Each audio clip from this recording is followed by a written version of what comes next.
Yeah, g'day, and welcome to the showcase of SPACEGAME update 0.6. This game is a project I've kind of been chipping away at for quite some time now. I think at least a year, year and a half, maybe even 2 years. So it's been quite a while. For whatever reason, I decided to pick it back up again and sort of polish it up a bit more because the version that was available here at itch.io was quite unstable. So decided to kind of polish it up a wee bit. I'm a bit OCD in that sense. Oh, yeah, and if you hear big boom noises in the background, there is a massive thunderstorm outside, so yeah, that's what that is. So without further ado, let's get started. I'll just say, if you are a Windows user, there is a link in the description where it'll take you to this page, and you can download this game absolutely free. So, but you're probably just like, well, I don't know what it's all about yet, so I'm going to show you that now.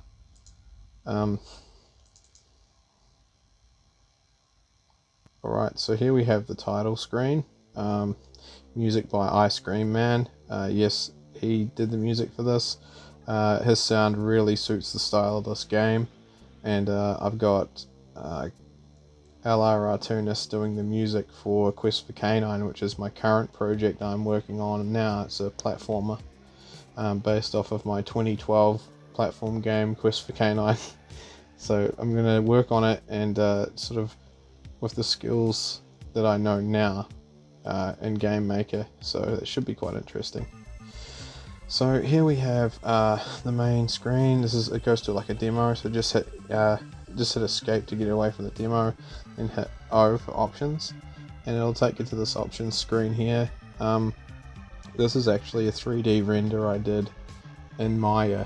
I no longer have a Maya sort of subscription anymore, so sadly I won't be able to do 3D modeling. I'm gonna have to learn other software like Blender, and there's another one called Hexagon, which came with free with Daz Studio. That one I'm kind of learning a little bit, but it's nowhere near as in depth as Maya or say Blender. But yeah, Blender I look forward to kind of getting into. But anyway, so you've got difficulty. You've got two difficulties here. You hit D, it'll go to 2. Obviously 2 is a lot harder than 1, but we'll get started, and you can see for yourself.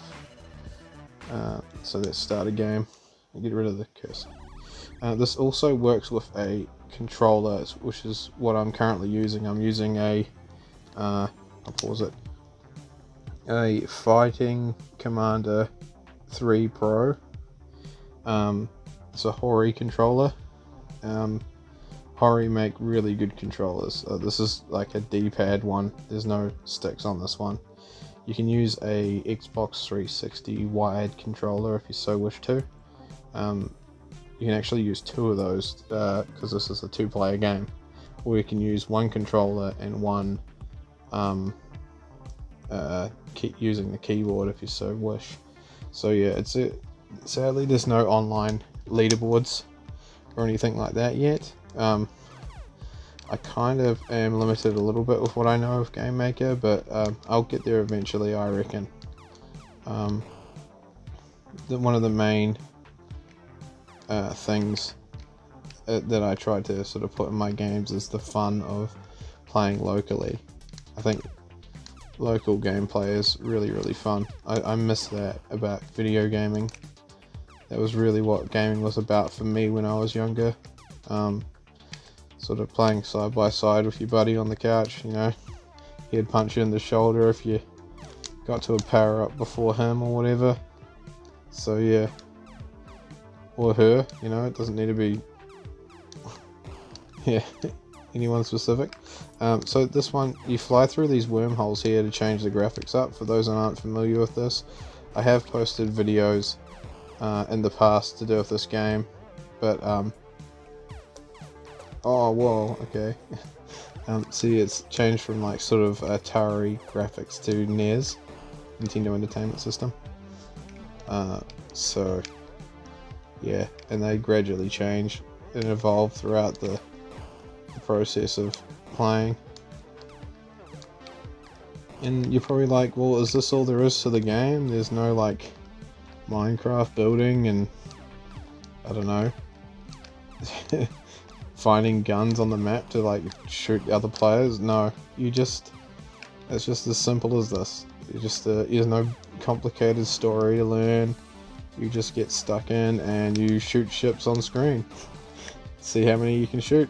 It's pretty fun. You can do it while you're talking to your friends. You can do it while you're listening to music. You can do it while you're, I don't know, got like anime or some ASMR stuff in the background if you so wish. So yeah, it's pretty cool. So the graphics has evolved again. This is more of like the arcade or Super Nintendo sort of style I was kind of going for with this. And there should be one more wormhole that'll appear which will take you to a pre-rendered 3D sort of graphics. I shrunk the sprites down for the 3D pre-rendered because they were quite big, and in comparison to the 8-bit and all that stuff, just had them a little bit too big. See, now they're about the right size. I mean, it looked cooler when it was really big, but it's just sort of like, oh, it's too much on screen at once. Sort of, yeah, taking up all the space just with like these giant ships. I was going to implement other ships in the game, but this is like pretty fun as is. I think sometimes you can overcomplicate games too, from what I've learned. Like take The Sims for example, the one for GameCube. Like the first Sims is just so simple. You can just pick up and play. Not really much you really need to learn. Like it teaches you as you go. It's not like it doesn't just throw you in, but it teaches you like some skills as you play, and not in like a patronizing way either. Oh crap! Oh, see that? That was some pretty tight dodging right there. But yeah, it doesn't do it in a patronizing way. Whereas like I think games today, they tend to baby you too much and be like, oh, you know, press this button to jump and all this stuff, like rather than just setting out a level in a creative way where you're learning these skills without even realizing you're learning them, and then in the final level you put all these skills to the test, so the player has learned all they've learned and they're going to put it all into action, you know. That's good game design. But flying in front of a ship, that's probably not a good idea. This game was actually inspired by asteroids for Atari, because I used to play Atari at my friend's house when I was real young, like real little, and he had asteroids and used to be able to shoot each other on that, but in this one I've got it so you can't shoot your like friendly players. I might have to put friendly fire on eventually, but yeah, so the inspiration was asteroids, and I was like, well, what would happen if the asteroids could shoot back at you? That's really what sort of got me started on this project. I just wanted to make a fun little space shooter. So yeah.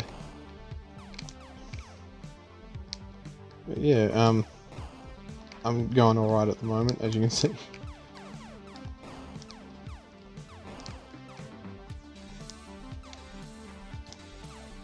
There's a couple of things I still need to kind of work on with this. One being the score system. At the end, once say you're playing 2 players, you can use player 1's controller to enter player 1 and player 2's scores. There will be 2 separate scores for each player, but you can only use player 1's controller. Now I need to sort that out and let people know that this is player 1's score, this is player 2's score.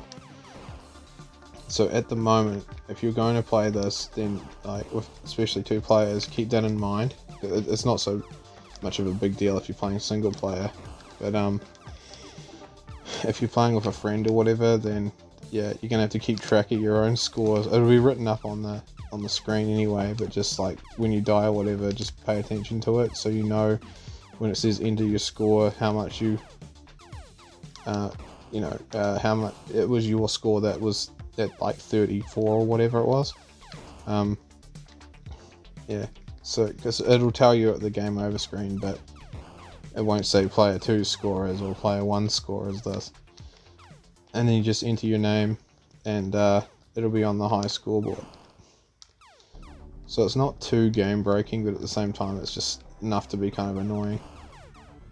This was really unstable, the earlier version of it. Like, man, I pulled so unstable. I actually pulled was it version 0.5 because it was just so bad. I had no idea how bad it actually was, and a few people had downloaded it, but you know, it's all free. I don't ask for money for my games. Doesn't mean I get a get out of jail free card if I make a crap game. I'm a real perfectionist, so if something's not working or you find an error or something, let me know. Like I said, I don't get paid to do what I do, and just rest assured that I will do what I can to fix it. If you got a screenshot you want to share as well, or a video, then just leave it in the comments of the itch.io page and I'll get to you, and so that'll be really cool. I usually bug test by myself, but there's always, you know, people can find stuff that you don't find. So with the 2-player stuff, I've had to test that myself too. My sister Scones, username Scones on YouTube here, yeah, she plays sometimes with me, but most of the time, like, she's not here, so I end up just testing it by myself. And like, she's not really into this game as much as there's another game I made called Crowd Control, which is like a zombie survival game where it's like top down, and you can build like walls up and collect new guns and things like that. It's quite cool. That is free also. That is still probably not 100% bug free either. But yeah, I'm getting there. I try and iron out stuff as much as I can. Like I said, you'll notice as you go along, when your score hits 100, your enemy ships will speed up, and 200 they speed up even more significantly. So yeah, anyway, I've been going along with this for a while. I'm just gonna crash, and then we will check out some more features. So there's actually an achievement or a trophy for crashing into ships, which is ridiculous. I wonder if I can unlock it.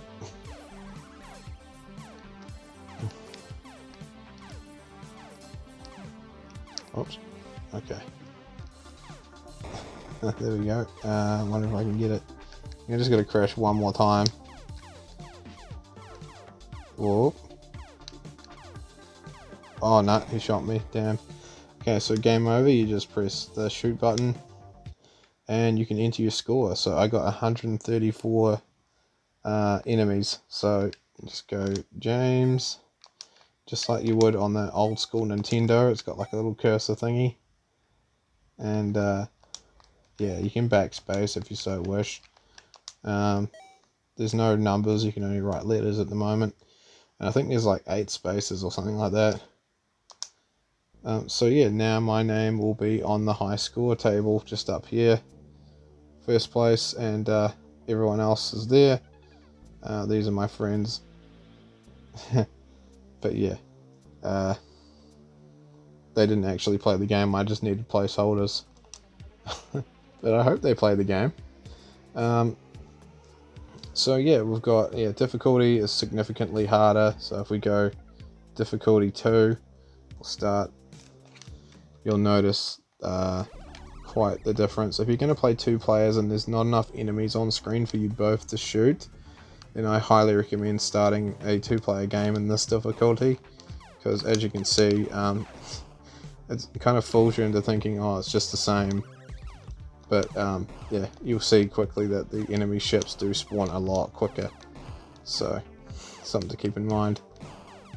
The enemies can shoot each other too, which is kind of unfair when you think about it. You can't shoot player 2, and player 2 can't shoot you, but the enemy ships can shoot each other. But hey, there's more of them than there are you, so it's kind of fair. That's my story, and I'm sticking to it. So we've got C for controls. Now, if you're both playing with a keyboard, you can change the keyboard layout. It does not work with a controller. You can't change the controller layout, sadly. I could implement this in future, but it's not really a big deal to me at the moment. You can use, any key on the keyboard to control whatever part of the ship you want, sort of thing, like up, down, left and right. You can fully customize it. So we're going to customize player 2's controls at the moment. So W, S, A and D is up, down, left, right. We're going to change that. So press 2 and it wipes all of player 2's controls. Now you can change it. We'll go I is up, K is down, J is left, and L is right. X is going to be to shoot, and left shift is going to be start. So that is that. You press enter and it'll take you to the main page, and you just press left shift to start a 2-player game. So to start a 2-player game, all you do is press player 2's start button. That's all you have to do, and you're bang into it. So yeah, player 2 is using the keyboard right now. Player 1 is still using the controller. Oops. So yeah, that's that.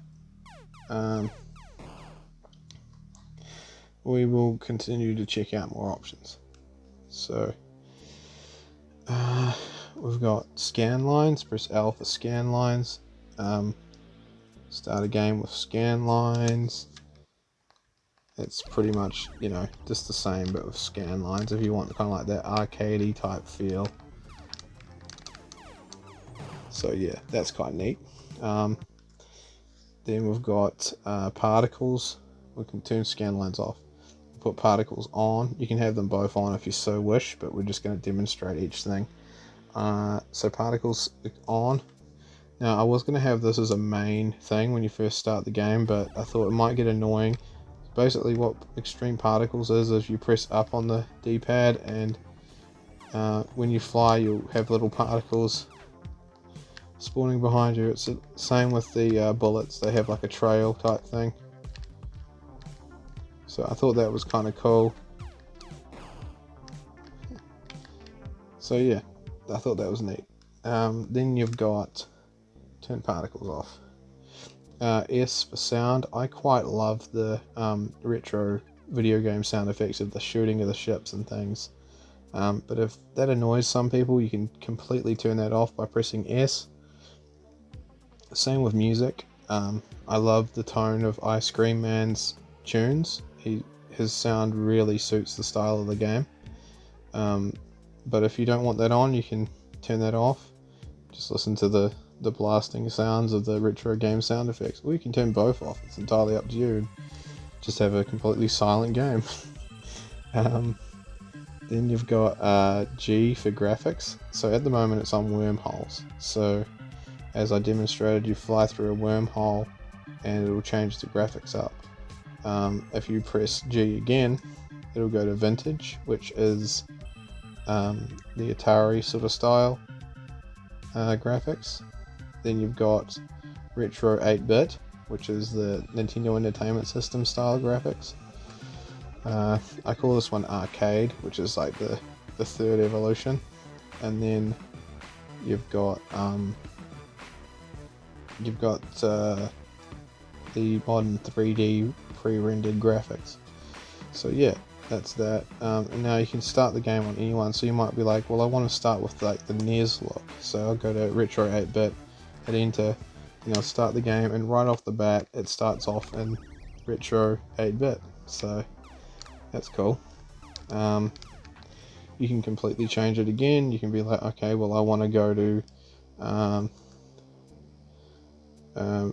want to go to modern 3D. Sweet as. You can go modern 3D if you so want to. I'm going to start off like this. So yeah, that is that. One of the main features that I did for this update is trophies / achievements. So if you press T, you can see I've unlocked all of them already. Basically, these won't be unlocked when you play. Hopefully, I'm pretty sure I didn't package the game after I'd done a lot of progress. I think I just, yeah. So, what have we got? We've got defeat 10 ships, defeated 50 ships, defeated 100 ships, or defeated enemies, yeah. So that's pretty easy to do. Getting to 100 can be a bit of a challenge, but you can do it. There's also a little blue progress bar to show you how close you are at reaching the end of the achievement. So you may have only shoot say 5 enemies, it'll be like grey on this side, and then 50% of it will be blue. So yeah, it's just a fun little thing. So yeah, I just wanted to add like a little extra thing for the game. That's why I chucked these in here. Went through a wormhole for the first time, second time, third time, so that's the final evolution of the graphics. And as you can see, it's going from a arcade to pre-rendered 3D, and like obviously NES to arcade and Atari to NES. So yeah, started 2-player game. That one's pretty simple to do. They're all quite easy really to do, but they're fun, something different. I don't give a ship is my personal favourite that I made. Crash into 5 enemy ships. You can do that accidentally or on purpose, but there's something there for when you do that. So yeah, that is that. I hope you've enjoyed this little look at SPACEGAME, and I really hope even more that you download it and play it. If you've got a Windows laptop or PC, definitely download it and give it a go. It's, like I said, it's 100% free, and it's just really fun. So you don't have to know a big long complex story or anything, you just jump in and play. So yeah, I hope you enjoyed this, and I'll catch you later. See ya.